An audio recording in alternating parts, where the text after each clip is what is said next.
Hey, folks, greetings from the Offensive Security Group here at Secure IT 360, coming at you with a new episode of the Cyber Threat Perspective. You've got Mr. Spencer here, as well as myself, Brad.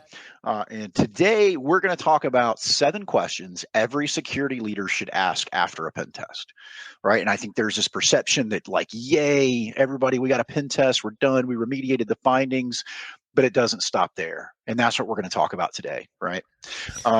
So yeah, Spencer, take it away, man. This is kind of your Yeah, brainchild, definitely. like most of these episodes, and so I'm curious to hear your take. Yeah, so I guess from a meta content standpoint, the reason I wanted to talk about these 7 questions that every security leader should ask after a pen test is I actually think you should think about those before the pen test. So it's a little bit of cart before the horse here from this episode standpoint, but yeah, we like to encourage folks to look at pen testing as more than just checking the box, right? It's an opportunity to assess your defenses, measure your progress, et cetera, refine your strategy. What we think is important is that organizations have an idea of what they're going to do after the pen test, right? And there's a number of questions that I think are helpful for framing the discussion of what do we do next, or what are things we should prioritize as a result of the pen test. A lot of that has to do with findings. A lot of that has to do with your team and the existing projects that are going on in the organization at the current time, right? If you have new initiatives, it's going to depend on leadership, right? And what they think is important, right? If you have an IT director or a CISO, maybe they have some direction or strategy that they want to go in, and remediating all the findings or implementing new tools as a result of the findings maybe isn't going to map one-to-one to their strategy. So there's a lot of variables here, but the core kind of idea behind this episode is these are things that we believe folks should be thinking about before they get to a pen test, and certainly afterwards. What do we do? What do we prioritize? How do we tackle these things? What should we focus on? How can we get better? So those are the questions and kind of discussion that we're going to go through in this episode. Love it, man. Yeah, and it goes back to something that has been a theme for our conversations around pen testing in general, and that is that, like, pen testing is something you should plan for. It is not. It's not this thing that exists by itself out in the ether, right? Yep. It's part of an overall strategy, and so we're going to get into the details of that. I won't spoil it too much. Yeah, and part of the other reason too is we see a lot of organizations that remediate a lot of the findings after a pen test, right? We do a pen test for an organization or a firm, and they remediate a bunch of findings. I was just on Twitter the other day, like I had a client remediate 100% of findings. That's a little bit rare for 100% remediation, but it does happen from time to time. But the point is that we also have firms that don't remediate any findings, or maybe just 1 or 2, right? So these are some questions that hopefully will help some of those who are kind of in that middle area, the folks that don't remediate anything, or they remediate just a few, or they're not able to remediate everything. These are some questions I think that will help kind of lead that discussion and kind of provide value in the sense of what do we focus on? How do we get better? What should we be thinking about? In hopes that it helps you increase your remediation rate and just meaningfully improve your organization, right? And your security program, your security posture, et cetera. Yeah, completely agree. And like you hit it perfectly when you say, like, how can we improve the overall posture of our organization? It goes beyond just remediation of findings. However, topic number 1, are we remediating the findings, right? Exactly. So did we act on the findings, or do we just file them away, right? That's kind of the first discussion point. And some of the things I think about in this kind of category or this question is who owns that remediation. One of the things that we see is a mistake often is the firm gets the report, and then the team kind of meets. They're all kind of collaborating together, and they kind of go their separate ways, and they kind of work on things by themselves, kind of lone wolf style, and they don't have a good risk register. They don't have a good way to track and identify who owns certain remediations, and they kind of fail to designate certain remediations to the teammates, right? So a recommendation would be, when you get that report, document who's gonna fix that specific finding. Like write it down, say, okay, Johnny owns it, or Tom owns this one, and have some accountability there. Not to point fingers when it doesn't get fixed, right? but to have somebody that's kind of owning that specific remediation or maybe a group of remediations. Yep, absolutely, dude. And a lot of folks, we see this disconnect between uh, resources that they own, that the organization is primarily responsible for, and resources that are third parties. Right. And so along that same vein, there's a lot of this of folks wanting to distance themselves from findings that are third parties, right? Because pretty much all of us at this stage are relying on SaaS products or some kind of third party stuff. But we still have to own that, and we still need to appoint a responsible person in that organization that manages that relationship. This will very frequently identify gaps in your security program, because how many times on an external pen test have clients been like, yeah, that's a thing marketing stood up and we don't even know who owns it, right? Like that is a common thing. And so, this will identify any gaps that you have in knowing what that relationship is. So, Yep. you got to own that third party stuff too, because that risk is real. Whether Yeah. you own it or whether somebody else is responsible for fixing it, the risk doesn't magically, disappear or become Yep. irrelevant. So anyway, yeah. Yeah. There's I think it's like a 10-point word, right? Abdicate. You're not abdicated from remediating stuff that's not owned or not managed by you, right? Managed by a Yep. third party. Yep. So the other aspect of this is, do you have a process for verifying the fixes or retesting those fixes, or how do you know when it's fixed, more or less? I know a guy. Right? And that's why we try as much as we can to include remediation or retesting steps within the report where it makes sense. But even beyond that, right? Work with the pen tester, work with the firm to ask the question or identify, what does the fixed condition look like? Like, what is the end state of, if this thing is no longer vulnerable, what does it look like? What do I look for?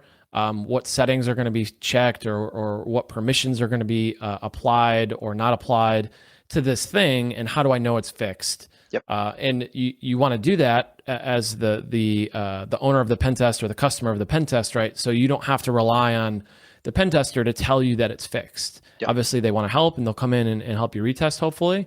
But you don't want to rely on that. So you have to understand how to verify the fixes after you implement them. Yeah. There's two paths to that, right? And so for those of you out there listening, if you've done work with us, we offer free retesting as part of the pen test package, right? And so, that's one way. The other way, if your pen test firm does not offer remediation testing for you, like you said, ask them for the steps to reproduce the finding.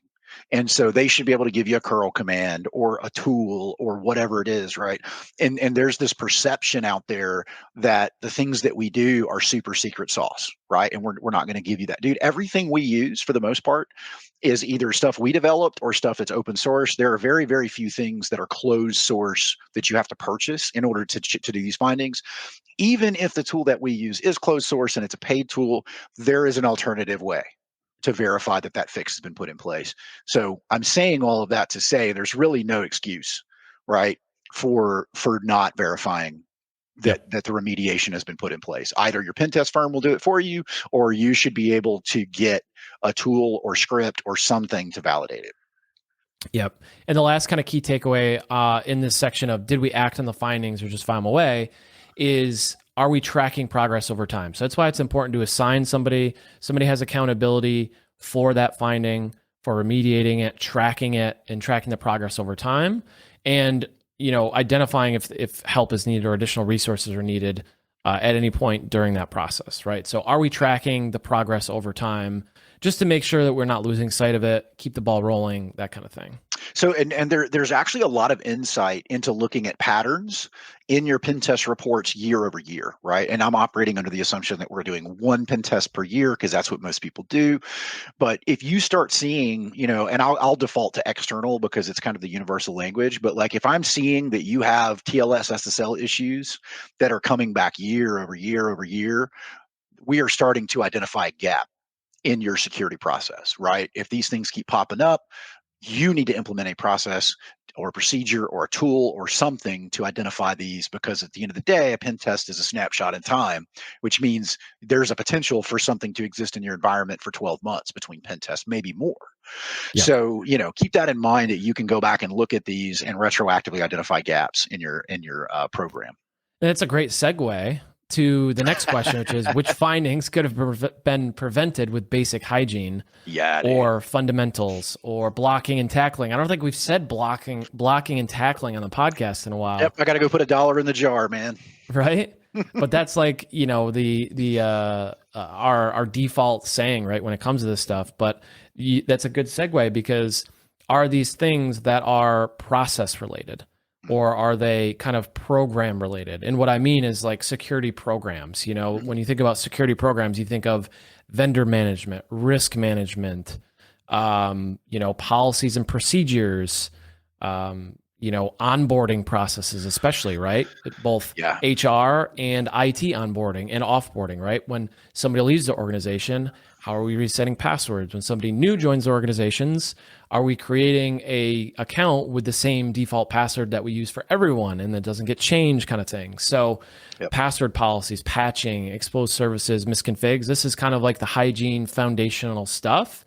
And it's helpful to identify those things and call those out in the report, so you can identify, or hopefully begin to identify, what the root cause is, right? It's usually some sort of process or,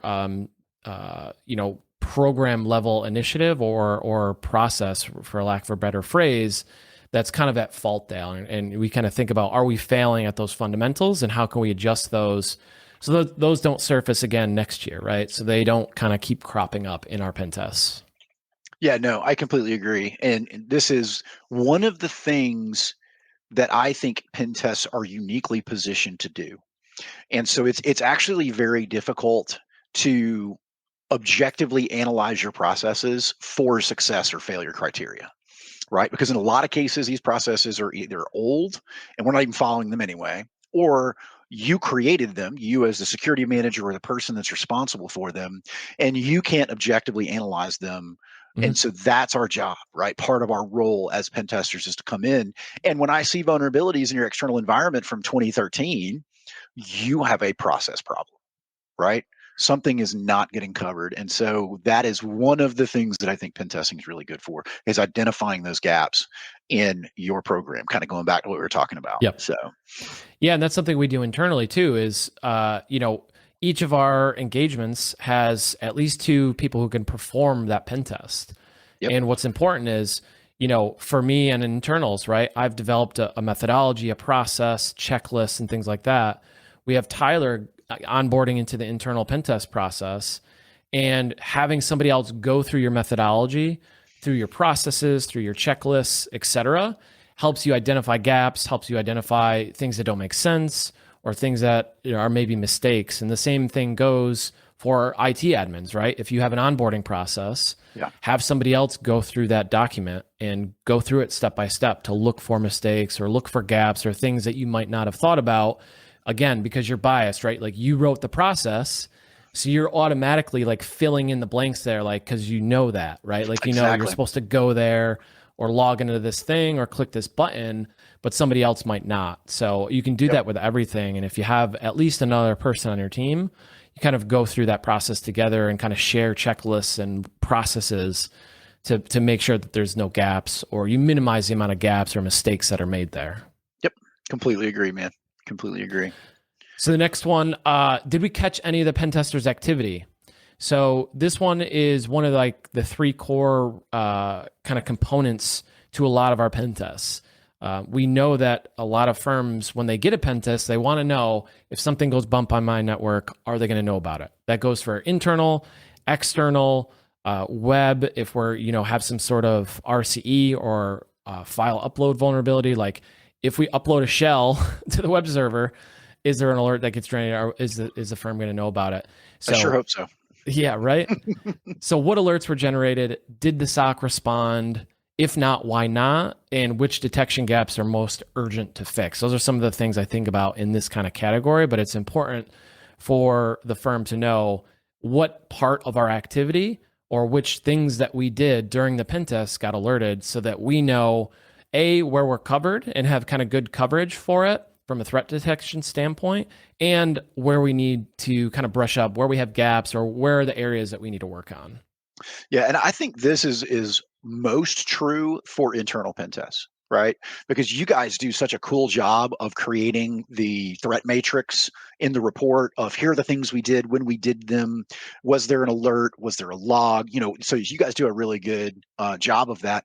It's sometimes challenging on externals, right? Because most of what we do, we're touching systems in a way that they might frequently be touched.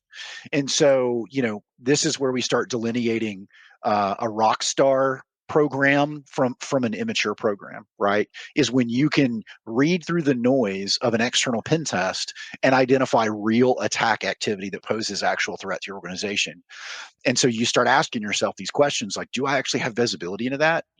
So like, I'll give you a great example. You touched on it with the web shell. So one of the things that we do when we're doing web pen testing is when we find file upload functions is we try to push a web shell to that server. I mean, we're very frequently successful with that. And I would even go so far as to say like maybe 40% of our web pen test clients will catch a web shell. And so what that tells me is we're not monitoring our web servers the way that we should be, right?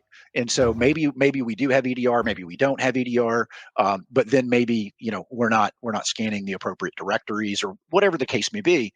You can tell a lot about the maturity of an organization SOC based on those things. Yep. You guys see that really good on the internal. So, and that's one of the reasons why we like using an assume breach approach or assume compromise approach, right? We start on one of your endpoints or on the client's endpoint to mimic what a real adversary would look like if they were in that position, right? If they had, compromised a workstation.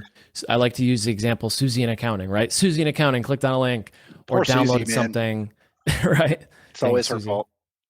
So that's why we like to imitate or emulate a threat actor from that position, because it looks very different from a Kali box or somebody that plugs into the network and is trying to get access to the environment and get that initial foothold. The attack footprint, if you will, or the attack techniques look different from those two different starting points. Yeah, they really do. They do. So sidebar really quick. In case you didn't know, we don't sell anything on this podcast. We don't have any sponsors. Everything that you get from us, whether they be white papers or, you listening to this podcast is stuff that we take the time to research and publish, and it's purely for your consumption, for education purposes. So, yeah, man, if you have a need for pen testing services or some of the other things that we do, check us out. We'd love to hear from you. Otherwise, like, subscribe, share really just helps us get the word out and make this podcast, as successful as we hope it will be. So it'll be some stuff in the description of this, wherever you're consuming it. If you want to reach out to us and say hello, we really appreciate it. We do actually get a lot of fan mail, which is really cool. I got a critique of my mustache from last week, by the way. Oh, really? What was the critique? Yeah, it's just not good enough yet. And I was like, look, man, I get it. We're having a competition here amongst some of the guys on who can grow the coolest mustache. And I think I'm in last place, to be fair. So I grow facial hair really quickly. So like I would catch up so fast, but yeah, you're way ahead of me, dude. Way ahead. So if you're not watching us on YouTube, that you can come look at how terrible my mustache is and critique me as well. And it's all in good fun. So, all right. So the next question that I think we should ask about, all right, we did our pen test. What does it tell us about our overall risk posture? And I think the first question we have to answer is, what the heck is a risk posture, right? Because I think that's important. Yeah. So, when I think about this, it's, what is our overall enterprise risk? I think about risk to the company, right? Because we might have a pen test report and it might have a certain number of findings in it. They might even have critical findings, right? Mm-hmm. But we have to consider that in the context of the business. And when I was doing security for a financial services organization before I came to Security IT 360, I was in charge of security. So I had to do the GRC stuff. I had to do the technical stuff and vulnerability management. And often I was reporting to our audit committee and our board of directors. I wasn't going to take to them a TLS vulnerability, right? I was going to take to them like, hey, here's these, 5,000 vulnerabilities from our Nessus scan, and we remediated, 3,000 of them in the past quarter, and blah, blah, blah. They want to know, what are the things that are going to meaningfully hurt our organization? What are the things that are going to take our business down?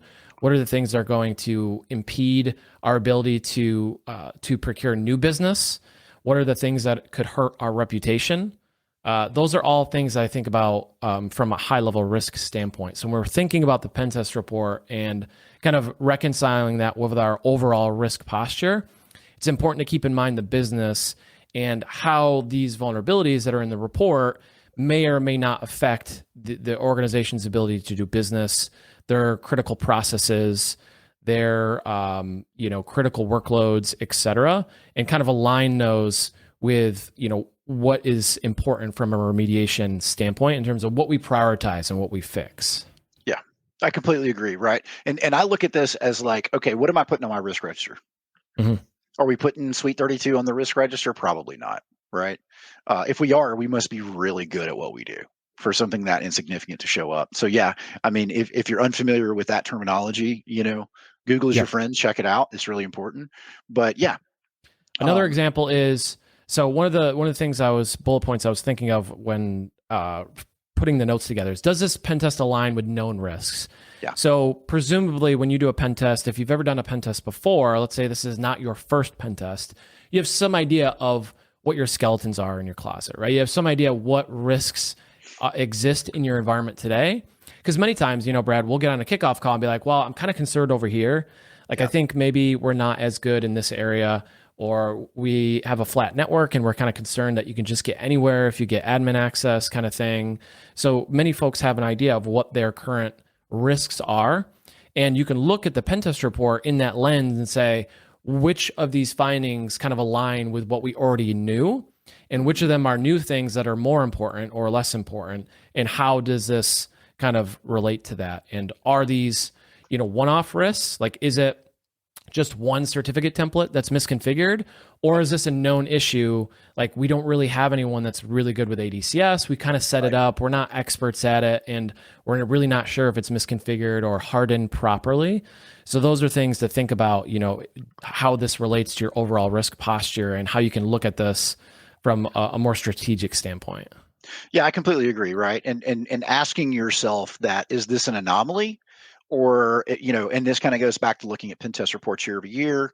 Did this just pop up? And we see that a lot of times on like WordPress sites where from one day to the next, right, there's new vulnerabilities. And so that is a different problem than, you having, systemic web application issues across your entire portfolio. Now we've identified a systemic problem. Or if it's just WordPress, because WordPress is a pain in the butt, we know WordPress is probably going to be out of date literally by the time we finalize the report. So we're not going to worry about that. That's just part of doing business. And so identifying the difference between this is just part of everyday life versus have we identified a problem? I think that's a great approach, right? We should be one of the asking other things for every one of those findings. Yeah, go ahead. Yeah, absolutely. And one of the other things that I think can help kind of help firms evaluate the overall risk of the pen test findings is, what could attacker do next? Like, there's a certain amount of findings, right? There's maybe a certain subset of findings that are exploitable, or practically exploitable, right? What would a real attacker do next based on these findings? Hopefully your pen test report kind of articulates what the impact could be or the downstream implications of that finding or of that issue would be. For example, if it's a misconfigured certificate template, maybe the downstream impact is we can just become domain admin. And then once we're domain admin, we can, do whatever we want essentially. Or maybe it's a little bit more nuanced than that. And it's really not spelled out in as much detail. By kind of following that path of what can the attacker do next or what would they do next, you can kind of help kind of frame the conversation around risk of, what does this mean in, looking at the organization? What does this mean in terms of what the impact would be if this vulnerability were to be exploited or an attacker was able to achieve their goals based on this finding? Can help kind of steer that risk discussion. Yeah, and I think it comes from looking at the overall posture, not posture, like the attitude of the pen test report. I don't know of a better phrase, but what I'm going with there is, is it possible to string together multiple of these things to create a serious problem, right? And so I'll give you a great example. Is Jordan was just working on a web pen test that last week and this week, and the client had some input validation issues, right? But they had a pretty good CSP, content security policy, which is designed to protect you from things like cross-site scripting. But their CSP, while it was really good, allowed for some asterisk domains like Amazon AWS. So the CSP itself was properly formed and well built, but combined with the injection flaws, created a scenario where the two combined created a very legitimate attack path for stored cross-site scripting, or more specifically stored HTML injection, that we could actually use, right? And so we basically were able to kind of say, your CSP is good, but it could be better, right? And we need to fix these input validation issues. And so what would the attacker do next? Well, he's going to embed rogue HTML in your site and start getting people to log in, right? So that's an example, and that might not be the best example, but it's the one that came to mind. So Yep. Yeah, no, super good. So next question all security leaders should ask after a pen test is, how does this affect our defensive roadmap? So this kind of ties into the strategic discussion we had just a little bit ago, but what controls or processes need to be prioritized? Or, does this change our focus? Maybe we've set a focus for this year. Maybe we need to get better at identity security. Maybe we need to kind of get a handle on our admin accounts, our privileged accounts. Maybe we need to have some more separation or work on tiered security. Well, maybe we do a pen test and it finds that we're actually okay there. We don't have a lot of flaws there, misconfigurations with our identities, particularly our privileged accounts, but maybe there's this gaping hole somewhere else. Like maybe our external footprint is in disarray. We don't have a good inventory. We don't really know what's out there. There's a lot of stuff that people are standing up that we don't know about, or we weren't made aware of, or whatever the case may be. The pen test, in many times, can redirect your focus or help you reprioritize what's important, or just remember what's important, right? Like, oh yeah, we should probably work on that thing because we've seen it now a couple of times on our pen test report. So pen tests are really good. And one of the questions, again, you can ask is, how does this affect our defensive roadmap? It'll help you change your focus. It can help you, identify what needs to be prioritized and what controls you can maybe implement to, again, bolster your defenses, make your environment more secure. Yeah, and I would postulate a caveat to this question. Do you have a defensive roadmap? Because in theory, whoever security leadership is at your organization should be setting those goals. And those goals can be anything from, like you said, are we going to bolster endpoint? Maybe we need a new gold image, or maybe we need, better WAFs, or whatever it is. And so if the answer to that is I'm not sure, security leadership needs to do a better job. Right. And I'm not trying to call out CISOs or anything like that, but that is part of their role, is to identify what improvements need to take place. To your point, this may change that. Right. We may identify some areas that we need to make improvements on, but we should start with a defensive roadmap and then make sure it aligns well with the gaps that are in our environment. So yeah, this is a good question. I like this question the most out of all of them so far, because it really kind of puts you in a corner. Are we doing the things we're supposed to be doing as a security organization? Right. Yeah, and I got a good story for this. So we were working with a law firm and we did a pen test, internal pen test for them. And it went great. They were doing well. We found some misconfigurations and found some gaps, particularly with tier 0 accounts, privileged accounts, and things like that. They had already begun kind of working on an identity security project. They were working on authentication firewalling specifically. And authentication firewalling, just at a basic high level for folks, is putting a firewall between the various protocols and windows in order to restrict where accounts can log in or authenticate. So what's really cool about some of these authentication firewall products is you can put MFA on RDP, on SMB, on Kerberos, on HTTP, really cool stuff. And you can specify based on policy where those accounts are able to log in and over what protocols. So you can literally make a policy that says domain admins are not allowed to log in except from these machines to domain controllers over these specific protocols, and it's MFA'd. That's cool. And so really super cool stuff. So they were working on this project and they brought us in to do an internal pen test. And then the next year they had implemented a POC of this authentication firewalling platform. And we were able to go through the same attacks we did the prior year and show that not only were the attacks blocked, but we could show that investment was worthwhile, right? They paid a lot of money for that product, and we could show them that attacks like pass the certificate and pass the hash, curb roasting, all attacks like that were mitigated by this product. Yep. So again, going back to the defensive roadmap, not only can pen tests help you kind of reorient and reprioritize, they can help you validate that your controls are working, that your investment has kind of paid off, right? The ROI is there for those security controls and those tools and those platforms. And that can be a real win for organizations to be able to do that. Completely agree, man. And that's another side effect, or maybe an intentional one, depending on who you are, of pen testing, and that is just validating this massive amount of money and time that you've put into security controls. It Yep. doesn't always have to be a negative document, man. And in a lot of cases, the ones that we do are not. Yep. And so, yeah, we can come in and validate for you guys. Like, look, dude, your stuff's working good. Here are some opportunities for improvement. Just like that same web app I was talking about earlier. We did that pen test for them last year and the year before. And every year it gets better, right? And this year it's got this awesome CSP, content security policy. Look it up if you've never heard of them. They're really cool. But now we're getting to a point where we're having to like stand on one foot and hold our arm up and dance in a certain way to even get a functional exploit to work in this environment. That's what you want. That's where you want to be, man. Yep. And we're able to confirm that, hey, this is really tough for us to get through what you guys have built. Good job. Yep. So, and that ties directly into the second to last one, which is, did we get value from the engagement? Yep. Right? Did the scope reflect the actual threats that our organization faces? One of the things that we see often is there's a lot of pen testing techniques that threat actors are not abusing.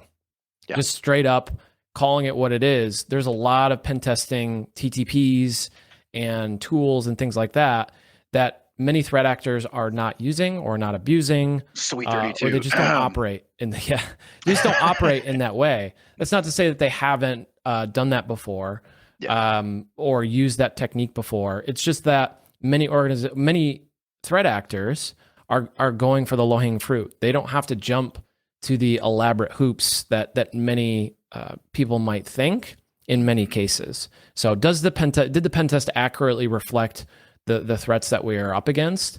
And, if we had certain goals for the engagement, were those goals met? Like, did we get access to, the PCI environment, right? If it's a segmented environment, and that was one of our goals to test that, did the tester test it? Were they able to get access to it? Did they document that they tried, kind of thing? Yeah. So those are some of the things I think about when we think about, did we get value from the engagement? Yeah, man. And look, pen testing to a degree is going to give you what you put into it, right? And so if you work with your pen testers and you tell them, hey, here are our concerns, right? Especially, and there's a lot of room in a pen test engagement for us to hyper focus on certain things. And so the best clients that we have are the clients that come to us and they're like, yo, this is the thing that keeps me up at night.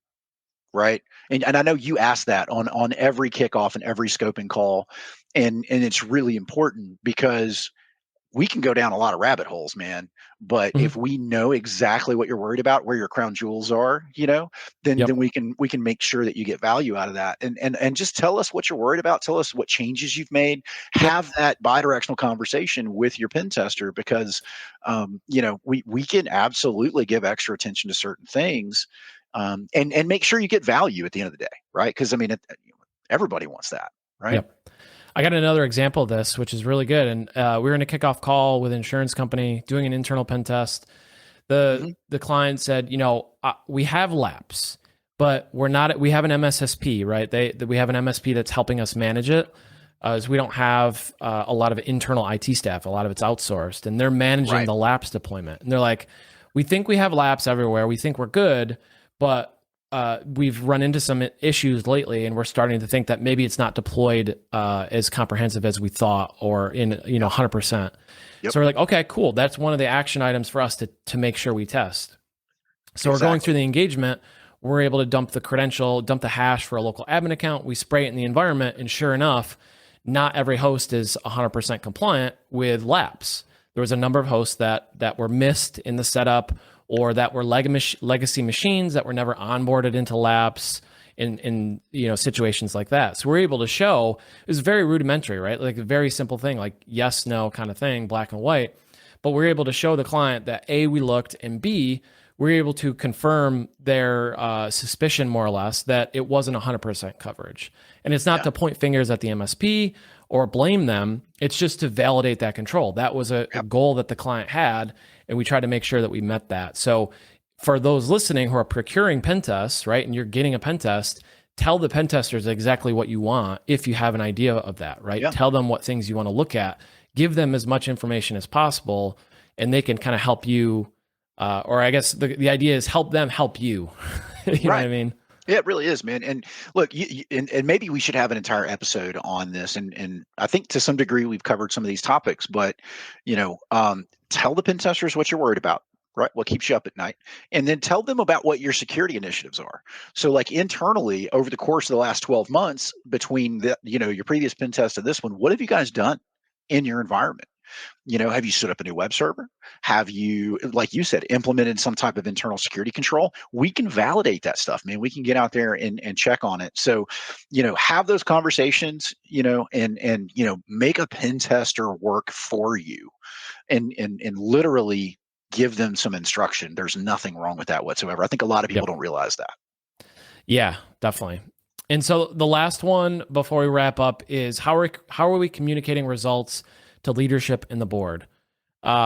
This is arguably one of the most important ones, in my opinion, because ultimately security exists to facilitate the business, right? We're there to facilitate and protect the business. That's, for a lot of reasons for the work that we do. But anyways, can we translate the technical findings into business impact? We talk a little bit about it at the beginning of the episode. Can we tell a story of progress, of resilience, and if a breach occurred using this path, right? How would we explain that to the board? Those are some of the things I think about in this section. But I think many people who get a pen test ultimately have a boss or a leadership structure that they then have to report to or report the findings or the results to. That might be internal folks like board of directors or just other business leaders, management, or it could be clients. In a law firm, a lot of folks have client requirements and they want to know that you're doing pen testing, that you're doing vulnerability management, all these things. And in some cases, you have to report some of the results of those to those folks. So how you communicate results to the board is important. And, translating those findings from the technical findings and kind of boiling it down to what this means, what's the impact, what's the risk, is kind of a key question or kind of discussion to have for the security leaders. It is. And there's a couple of elements of this that we need to hone in on, right? So first of all, the criticality of this cannot be understated. And so in many cases, in many organizations, these will downstream lead to changes in funding. If you have a major fundamental problem in your environment that you need to fix that we've identified through a penetration test, there could be dollars attached to that, right? So maybe the security team needs to go buy a WAF or procure, a third party to implement labs or whatever that looks like based on, the risks that we communicate. That's part number one, right? So what I mean by that is you need to, as a security manager or leader in your organization, be able to do that. If for whatever reason, maybe you don't have the background, maybe you're new to the role and you don't have that, your pen testers should be able to help you with that. So have a meaningful conversation with them about how this impacts their business. We get those questions all the time.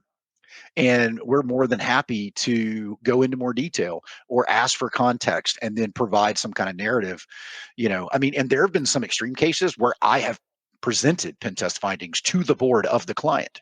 I wouldn't necessarily think that everybody would do that, but if that's what you need, man, ask for it. You'd be surprised what you can get from your pen test partner if you just tell them what you need. And so, this is a really important step, and this is what will justify future pen tests. This is what will justify future expense or implementation of more technology or whatever it is that you need to make your organization take that next step to being more secure. This is how you do it. So it is a super important step. Yeah, and as a pen tester, this will be the last thing I say before we wrap up, is as a pen tester, I'm more than happy to include language in the report to support those initiatives, right? So for example, was doing an endpoint evaluation and an internal pen test, and I was talking with the client on the phone. We found some stuff and I wanted to just update him. And he's like, yeah, no, we're working on this certain initiative. Please include that in the report. Make sure you call that out in the report, because we're trying to, us on the security team, it was just a couple folks, not everybody in IT gets it or gets the importance of it, right? Yeah. And it's one thing for the security team, the internal security team, to say it. It's another thing when you see it from a third party, right? When the pen tester says it, it's like all of a sudden, like we see that time and time again. And it's like internal security teams like trying to get this initiative going. And then a pen tester comes in and says the same exact thing. And then all of a sudden the company takes it seriously. So it's encourage the pen tester to include that language in the report to help you. Yep. Two things there, man. So number one, I think maybe this is a misconception. The pen test reports, they are not set in stone, right? So you have the opportunity to provide input to that report, and you should leverage that. If you need more wording around a particular finding, if you need context, so like let's use laps for a really good example, right? And that is like, okay, so you go to leadership and you're like, yo, dude, I need this budget to get this third party to implement laps, or I need to allocate, an FTE because we have all these things. Laps is one of those. Leadership doesn't know what that means. But if you tell leadership, here's where we are today. If a bad guy gets on one machine because we're using a standard image and a standard local admin password, he's going to get everything, every machine. Yep. And the only way we're going to resolve that is through implementing this, this particular piece of technology. That's a different conversation. And you need to be able to communicate that. And if part of that comes from a pen test report, then let's do it, man. So yeah, you have the opportunity, when we deliver these reports in their first form, their draft reports, we can make all the changes we want to them. That's your opportunity to provide that input to that report and bolster language or, whatever we need to do. So, I just think people need to be very involved in every step of the process. And this is part of that. Definitely. So, all right, folks, that's all we have for you today. Thank you so much for listening. And if you're on YouTube, thanks for watching. If you enjoyed this, please share it with your peers. We'd really appreciate it. Check us out at offsec.blog and securit360.com. We'll see you guys next week.